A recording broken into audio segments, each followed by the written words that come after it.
Tinan nyo yung laman. Gusto ko yung mga ganito, yung mga lited oh. Tapos guys, kuha rin tayo ng crispy patas.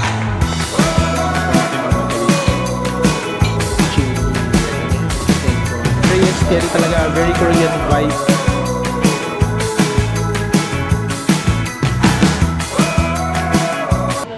So guys, nandito tayo ngayon sa Bulalo Point. At medyo ano dito medyo affordable kasi kung titingnan niyo yung mga presyo. Tingnan niyo yung mga presyo. Umorder tayo ng bulalo, 720 pesos lang. Sa ibang mga restaurant nasa mga 1,400 pesos 'yon. Kasi umorder din tayo ng crispy pata nila, yung medium 995 lang guys. Mura dito. And then syempre hindi pwedeng mawala yung ating crispy tawilis 360.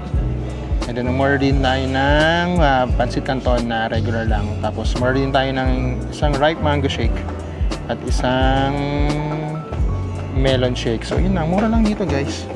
Budget meal lang yung ano dito, bulalo dito. To wala siyang overlooking yung meron, pero wala, hindi kita yung Taal Volcano dito. Hindi katulad kapag kakain ka dun sa mga kilalang restaurant dun banda, malapit na sa may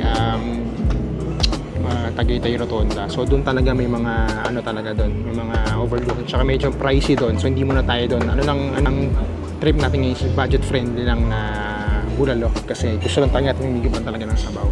So pakita ko sa inyo yung tsura ng Bulalo Point. So ayan sila. Hi ate. Tapos ito, wala talaga siyang overlooking view. Ayan, yun lang.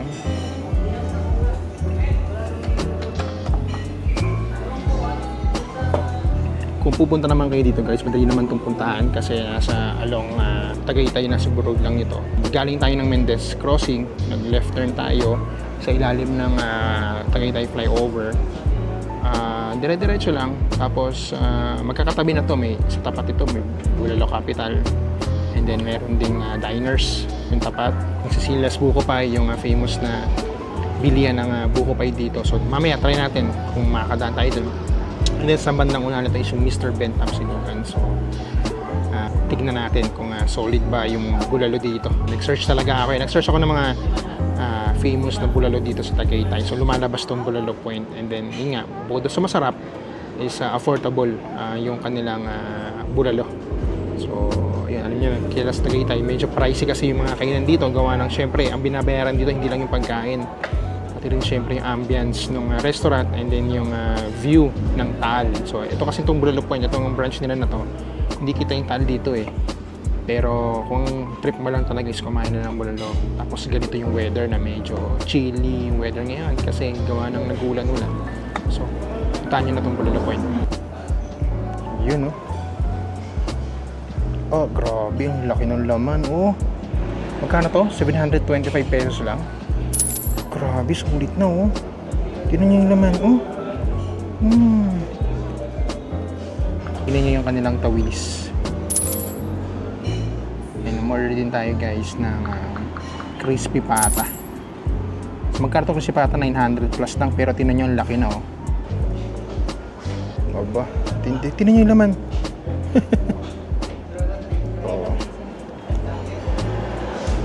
Grabe yung bulalo, ang daming laman.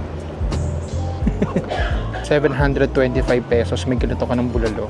Nakalagay pa sa palayok. Identity tayo sa baw. Kuha muna tayo ng laman. Grabe. Gusto ko yung mga ganito, yung mga lited oh. Tapos kuha tayo ng sabaw. Tayo ng sabaw guys. Ay, grabe.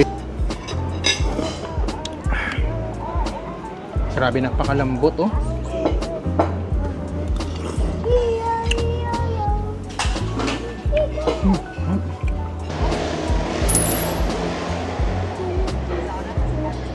Kapansin. And then kuha tayo ng tawilis. Ito yung sausawan ng tawilis, may suka sila. Kuha tayo ng tawilis guys. Sausawan natin yung kanilang tawilis.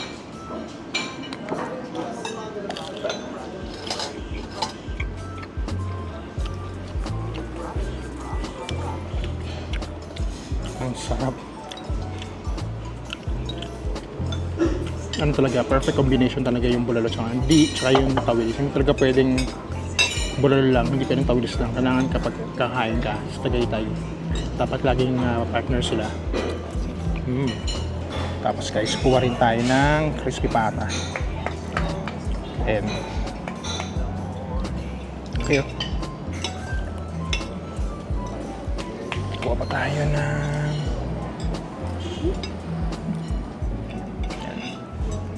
crispy pata. And then tawilis pa ulit.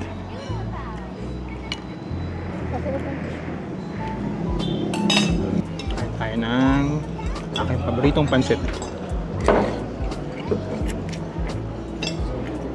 Sarap ng pansit nila. Napaka-fresh ng gulay. Kaya sili.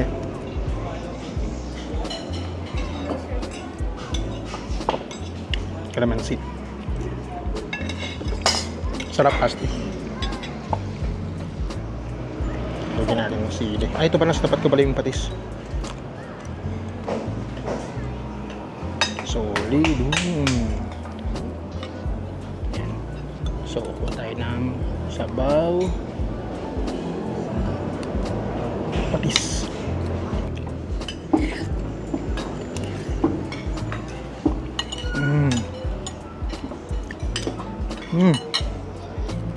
Masarap yung crispy pata nila, malutong. Ito. Tapos, kuha tayo ng kanilang kausawan. So, meron silang toyo dito.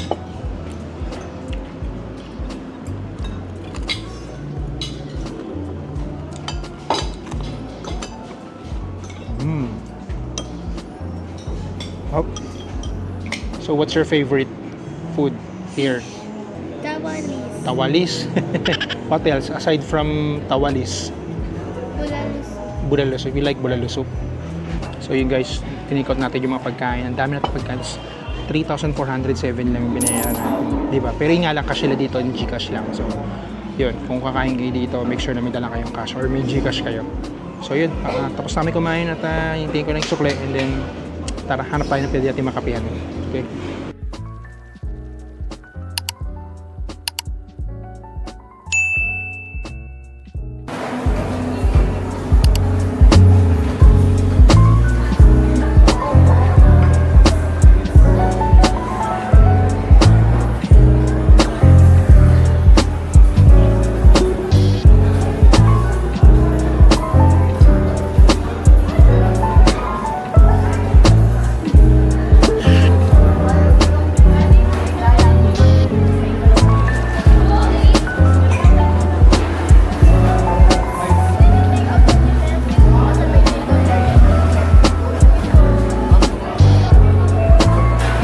Guys, ito yung cafe room.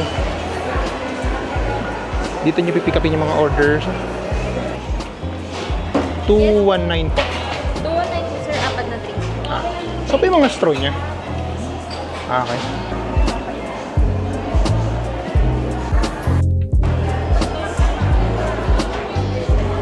Yan. So ang galing, may elevator sila, no? Let's go. Second floor. Pati magkakita dyan, no? Dyan.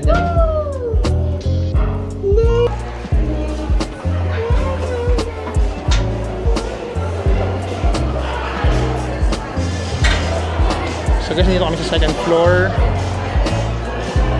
May view pa, mayroon pa pala doon. Siguro yung malamig, no? Third floor yung walang bubong. So hanggang third floor pa siya. Doon, no? Taas. So hanggang third floor pala dito, guys. Chay! Ganda. So ito yung mga order natin, guys. Dito tayo sa may second floor. Ang daming tao. So ito yung kay Ate Colleen. Strawberry yung kanya. Ito, matcha kay Kuya Basti. And dark mocha. Sarap. Ang daming tao ngayon. Puno yung parking. Kahit Friday na. Ano yan? Ice Dirty Choco kay Mami. Tikman natin yung in-order ni Mami.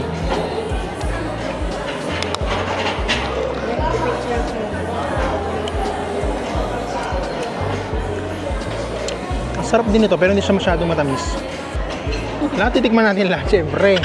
By the way, 1.8 pala yung binayad natin sa lahat to, no? Medyo pricey yung mga drinks sila dito. Medyo matabang. Pero kasi binabayaran mo rito yung ambience eh. Ha? Try ka to? Ha? Pinaray ko na. Yung strawberry. Asim? Yogurt din. Yogurt. Pero masarap yung ikulin ha. Masarap. Masarap yung strawberry. Ang kulay niyang gusto ito. Ay, ito. Ice dirty. Ay, oh, maganda to yung gilid. Oo. Ito ang kanilang cookies and cream na croissant. Ito siya. Muti ka na, sorry.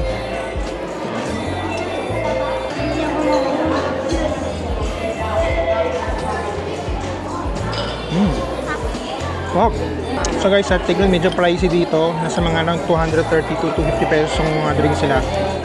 Pero sulit naman kasi ang ganda ng ambience talaga. Very steady talaga, very Korean vibes. Very Instagrammable. So pag din talaga guys, sulit.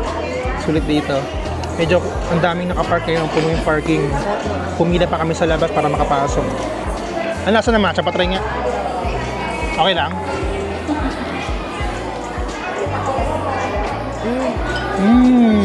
Eh, wala kang tissue, Basti. Kung ano ba meron doon? Sabi nung bantay nung ano kanina sa parking, ganito daw pag mag-weekends. Friday na ngayon, so dumadami na yung mga tao. Grabe ang daming tao. Tsaka maganda itong napwestuhan namin kasi malapit kami rito sa, ano bang tawag dito? Raindrops ba yan? Yeah, it's rain. Is it raindrops? So that's sweet. So kung pupunta pala kayo dito guys, kapag manggagaling kayo ng bandang Calamba, lalagpasan nyo lang yung Tagaytay flyover. Yung pagbaba nyo, siguro mga 5 minutes driving pa from the flyover. Makikita nyo na yung itong Capiru. Bandang papuntang Nasugbu side to. So tikman natin itong kanilang tiramisu. Ayun, lambot.